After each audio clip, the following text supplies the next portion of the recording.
j'espère que vous allez bien. Aujourd'hui, je vais vous présenter la préparation de mon bullet journal pour le mois de mai.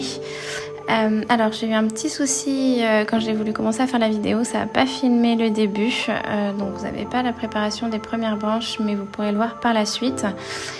Donc ce mois-ci, le mois de mai, c'est mon mois d'anniversaire.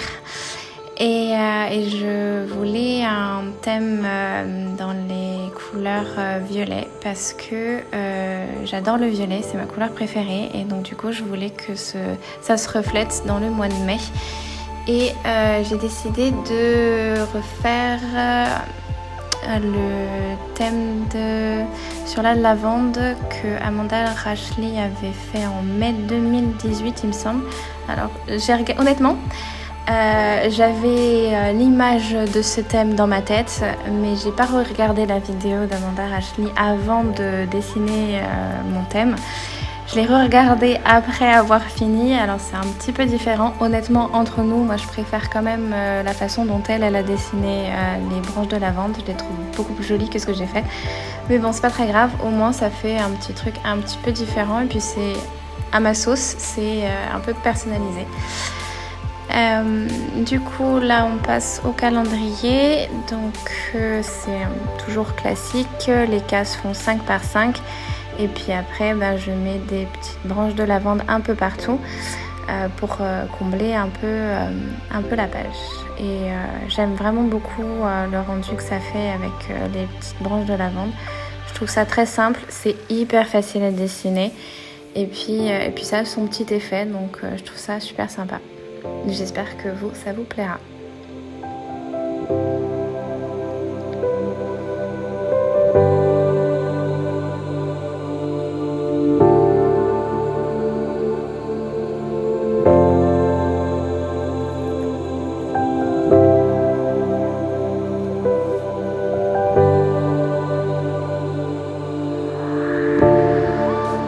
Et ce que j'aime bien, c'est faire passer les branches derrière le calendrier pour vraiment avoir l'impression qu'on a tout comme un fond d'écran, un fond de page avec la lavande et puis le calendrier qui ressort plus parce qu'il est par-dessus.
Et en fait là, je sais pas si ça rend très bien la vidéo, mais je repasse juste sur un seul côté des branches de lavande, une couleur violette qui est un tout petit peu plus foncée pour donner un petit peu plus de relief et un petit peu plus d'épaisseur aux branches de lavande. Et je trouve que ça rend beaucoup mieux.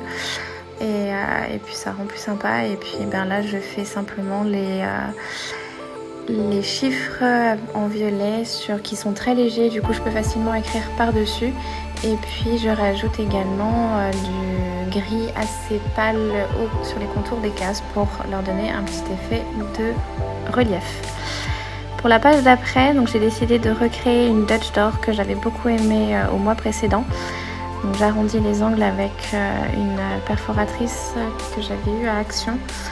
Et donc là, la page que je suis en train de préparer, c'est la page pour écrire une ligne par jour. Et l'avantage de la Dutch Door, c'est que du coup, ça me fait une page qui est un peu plus grande qu'une page classique. Donc je peux écrire un petit peu plus, mais toujours en écrivant qu'une seule ligne parce que j'ai pas besoin d'écrire plus par jour.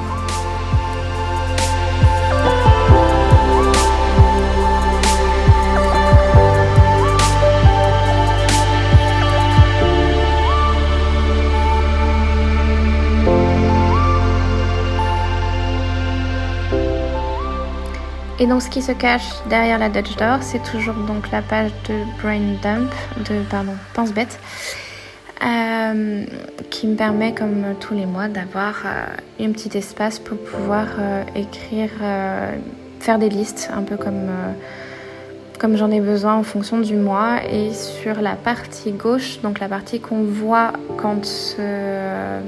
qui n'est pas cachée par la Dutch Door, c'est du coup le habit tracker où comme d'habitude je traque les habitudes du mois. Et vu que ce mois-ci c'est un mois avec 6 semaines parce que le 1er mai est un dimanche, et ben du coup je n'ai pu mettre que 4 habitudes, mais j'en ai pas besoin de plus en fait parce que j'ai pas tant d'habitudes que ça que j'ai envie de traquer. Après si je peux en mettre plus, ben c'est cool, mais là j'en ai que 4, ça me suffit amplement. Et en fait, là, ce que je fais, c'est que je rajoute avec un stylo qui est plus fin. Donc, je dessine toute la partie avec un stylo en pointe 0.3.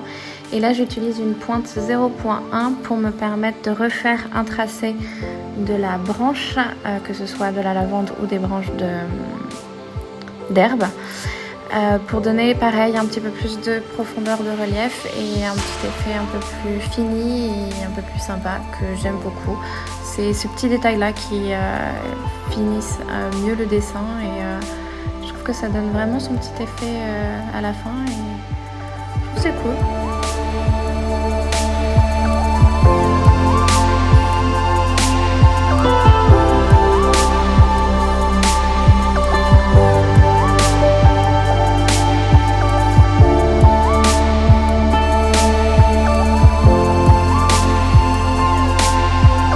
Et donc on passe à la préparation de la première semaine du mois de mai. Et donc là j'ai décidé de faire un dessin au centre et donc j'utilise du washi tape pour faire un cadre au dessin, et ce qui fait que je n'ai pas à me préoccuper de savoir si ce que je dessine va dépasser un petit peu du cadre que j'ai décidé de faire. Le washi tape me permet de bien cadrer tout ça et de ne pas dépasser par rapport à ce que je voulais, l'espace que je voulais allouer au dessin.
L'avantage du washi tape, c'est que ça se retire et ça se repositionne facilement sans abîmer le papier. Et du coup, comme ça, ça peut me permettre de faire un cadre également pour les tracer, les traits en violet. Et comme ça, j'ai une délimitation absolument parfaite.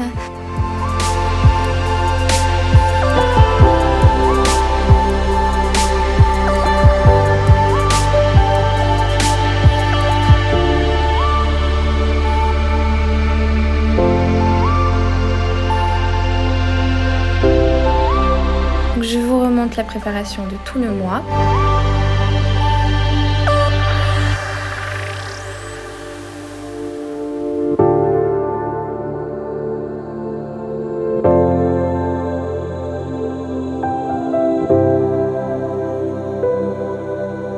J'espère que cette vidéo vous a plu, j'espère que vous avez passé un bon moment en ma compagnie.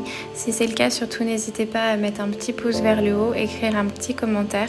Et moi je vous dis à bientôt dans une prochaine vidéo. Bye bye!